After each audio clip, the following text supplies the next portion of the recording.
మేషరాశి వారికి అమృత గడియలు ప్రారంభం. 2024 సంవత్సరంలో వీరు నమ్మలేని రాజయోగాన్ని పొందబోతున్నారండి. వీరు మట్టి పట్టుకున్న సరే సమయంలో బంగారమే కాబోతోంది.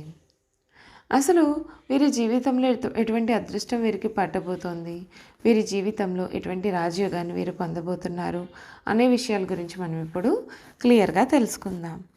అంతకన్నా ముందుగా మీలో ఎవరైనా సరే కొత్తగా మన ఛానల్ని చూస్తున్నట్లయితే తప్పకుండా వీడియోని లైక్ చేయండి. తప్పకుండా మన ఛానల్ని సబ్స్క్రైబ్ చేసుకోవడం మర్చిపోకండి. సబ్స్క్రైబ్ చేసుకోవడంతో పాటుగా పక్కనే బెల్ ఐకాన్లో ఆల్ని ట్యాప్ చేయండి. ఇలా చేయడం ద్వారా మేము పెట్టే ప్రతి వీడియో కూడా మీకు నోటిఫికేషన్ రూపంలో కనిపిస్తుంది. మీరు మిస్ కాకుండా మన వీడియోని చూడగలుగుతారు. ఇక వీడియోలోకి వెళ్ళిపోయి మేషరాశి వారి గురించి తెలుసుకుందాం. అశ్విని నక్షత్రం 1, 2, 3, 4 పాదాలు, భరణి నక్షత్రం 1, 2, 3, 4 పాదాలు మరియు కృతిక నక్షత్రం 1వ పాదంలో జన్మించిన వారు మేషరాశికి చెందుతారు. మేషరాశి వారి చిహ్నము గొర్రె. మేషరాశి వారికి అధిపతి కుజుడు కావున ఈ రాశివారు శాస్త్ర విద్య, సాంకేతిక విద్య, యుద్ధ విద్యలు, అలాగే ఏదైనా కొత్త టెక్నాలజీ నేర్చుకోవడంలోనూ కొత్త కొత్త పరికరాలను తయారు చేయడంలో కూడా ఆరితేరి ఉంటారు. భారీ వాహనాలు నడపడం, యుద్ధ ట్యాంకులను నడపడం, నేవీకి సంబంధించిన వాహనాలు నడపడం, యుద్ధ విమాన పైలట్లుగాను అన్ని సంబంధమైన సాంకేతిక వ్యవహారాలన్నింటిలోనూ నిష్ఠాతులుగా చెప్పవచ్చు. ఈ రాశి వారికి మనోధైర్యంతో తీసుకునే శాస్త్ర నిర్ణయాలు కలిసి వస్తాయండి. అనుభవం లేకుండా చేసే వ్యాపారాల కారణంగా నష్టాలు సంభవిస్తాయి. వైద్య రంగంలో వీరు రాణిస్తారు. అబద్ధాలు చెప్పడానికి వీరు ఏ విధముగానూ కూడా ఇష్టాలు పడరు. మేషరాశి వారికి సమయంలో ప్రారంభించిన కార్యక్రమాలలో విఘ్నాలు ఎదురయ్యే అవకాశాలు ఉన్నాయి. మీ రంగాలలో నియమాలను పాటిస్తూ ముందుకు సాగండి. మంచి ఫలితాలు మీ సొంతం అవుతాయి. ఎవరిని కూడా అతిగా నమ్మవద్దు. శ్రీరామనామాన్ని జపించడం మీకు ఉత్తమ ఫలితాలను కలిగిస్తుంది. గత అనుభవంతో పనిచేస్తే అనుకున్నది సాధిస్తారు. విందు వినోద కార్యక్రమాల్లో కూడా మీరు పాల్గొంటారు. మీ ప్రతిభ పనితీరుకు అధికారులు లేదా పెద్దల నుండి ప్రశంసలు లభిస్తాయి. వృత్తి, ఉద్యోగ, వ్యాపారాది రంగాలలో అభివృద్ధికి సంబంధించిన శుభవార్తలు కూడా వింటారండి. ప్రారంభించిన పనులలో ఆటంకాలు ఎదురైనప్పటికీ కూడా వాటిని అధిగమించే ప్రయత్నాన్ని చేస్తారు. కుటుంబంలో చిన్నపాటి అభిప్రాయ భేదాలు వస్తాయి. ఆరోగ్య సమస్యలను నిర్లక్ష్యం చేయకండి. బంధుమిత్రుల వలన ధన వ్యయం జరిగే అవకాశాలు ఉన్నాయి. గురు ధ్యానం, రాహు శ్లోకం చదివితే మీకు అన్ని విధాలుగా కూడా మీ జీవితంలో ఏర్పడినటువంటి ఆటంకాలన్నీ కూడా తొలగిపోయి సుఖశాంతులు చేకూరుతాయండి. అసలు ఈ రాశి వారికి 2024 సంవత్సరం జనవరి నెల నుండి కూడా ఏ విధమైనటువంటి ఫలితాలు వీరు అనుభవించబోతున్నారు అనే కీలకమైన విషయాలను మనం ఇప్పుడు తెలుసుకుందాం. మేషరాశి వారికి ఈ సంవత్సరం అంతా కూడా శని 11వ ఇల్లు అయినటువంటి కుంభరాశిలో సంచరిస్తాడు. రాహు మీనరాశిలో 12 మరియు కేతువు కన్యా రాశిలో 6వ ఇంటిలో సంచరిస్తారు. ఈ సంవత్సరారంభం నుండి కూడా గురువు 1వ విలువైనటువంటి మేషరాశిలో సంచరిస్తున్నాడు మరియు మే 1వ తేదీన 2వ విలువైనటువంటి వృషభ రాశిలోకి మారుతాడు. 2024 సంవత్సరం వ్యాపారస్తులకు ఏ విధంగా ఉండబోతోందో తెలుసుకుందాం. వ్యాపారస్తులకు ఈ సంవత్సరం అనుకూలంగా ఉంటుంది. మే 1 వరకు కూడా గురువు దృష్టి 7వ ఇంటిపైన ఉండడం చేత మీరు చేస్తున్న వ్యాపారంలో అభివృద్ధి చూస్తారు.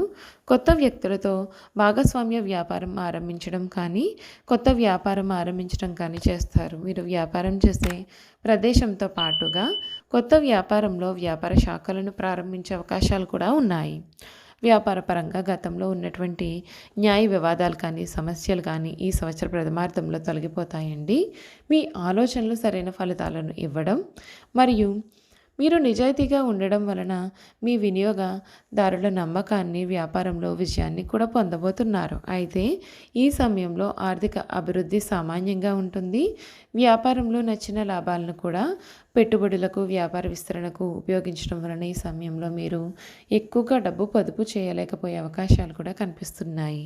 మే 1వ తేదీన గురువు 2వ ఇల్లు అయినటువంటి వృషభ రాశిలో మారడం వ్యాపార అభివృద్ధితో పాటుగా ఆర్థిక అభివృద్ధి కూడా సాధ్యపడుతుంది.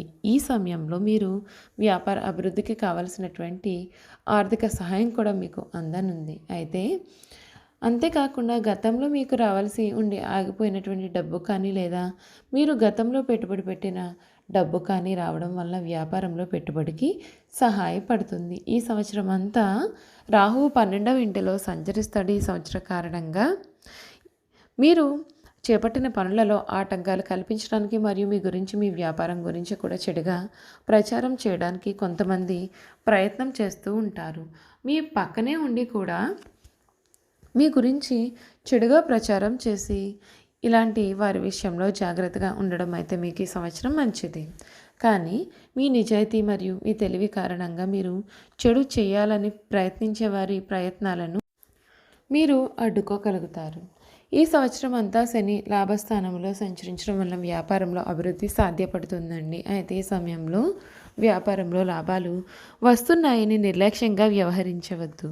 మీ నిర్లక్ష్యం లేదా బద్ధకం కూడా మీరు నష్టపోయేలాగా చేస్తుంది. ఎందుకంటే ఈ సంవత్సరం అయ్యాక మీకు ఏలినాటి శని ప్రారంభమవుతుంది కాబట్టి మీరు పనికి ప్రాధాన్యత ఇవ్వడం అయితే అలవాటు చేసుకుంటే మీకు అన్ని విధాలుగా కూడా మంచిది. ఉద్యోగస్తులకు ఈ సంవత్సర ప్రారంభంలో మిశ్రమ ఫలితాలను అందిస్తుందండి. ఏప్రిల్ తర్వాత నుండి కూడా చాలా మంచి ఫలితాలను మీరు పొందుతారు. ఏప్రిల్ వరకు గురువు గోచరం 1వ ఇంటిలో ఉండడం వల్ల ఈ సమయంలో ఉద్యోగంలో మార్పులు జరిగే అవకాశాలు ఉన్నాయి. అంతేకాకుండా విదేశాలకు కూడా వెళ్ళడం జరగనుంది. అయితే పని ఒత్తిడి కూడా అధికంగా ఉండడం చేత ఉద్యోగంలో వచ్చిన మార్పులు ఆనందాన్ని ఇవ్వకపోవడం కూడా జరగనుంది. అయితే అదే సంవత్సరం అంతా కూడా శని గోచారం అనుకూలంగా ఉంటుంది కాబట్టి ఈ అసంతృప్తి అనేది కొంతకాలం వరకే ఉంటుంది. ఆ తర్వాత మీరు ఉద్యోగాన్ని పూర్తి స్థాయిలో ఉత్సాహంతో చేయగలుగుతారు. చూసారు కదండి, మేషరాశి వారి జీవితం ఏ విధంగా ఉండబోతోంది, వీరి జీవితంలో ఎదుర్కొనబోయే పరిణామాలు కూడా మనం ఇప్పుడు తెలుసుకున్నాం కదా. ఇక వారి గుణగణాలు, వారు చేయాల్సినటువంటి జాతకపరమైన పరిహారాలు కూడా ఏ విధంగా ఉంటాయి తెలుసుకుందాం. మేషరాశి వారికి తమ వివాహ జీవితంలో క్రమశిక్షణ, వివేకముతో తీసుకునే నిర్ణయం వలన వీరు జీవితాంతము కూడా బాధపడే పరిస్థితులు ఏర్పడవచ్చు. మేషరాశి వారికి చిన్న వయసులోనే వివాహం చేసుకుంటే చాలా మంచి జరుగుతుందండి. ఈ రాశి వారు కార్యవాదులు. తీరికగా ఆలోచించడం అనేది వీరికి పడదు. తీరికగా ఆలోచించడం వీరికి చేత కాదు కూడా. ఆడంబరం లేని పూజలు, గుప్తదానాలు మనోధైర్యము వీరికి మేలు చేస్తాయి. తూర్పు, ఉత్తర సింహద్వారాలు కలిసి వస్తాయి.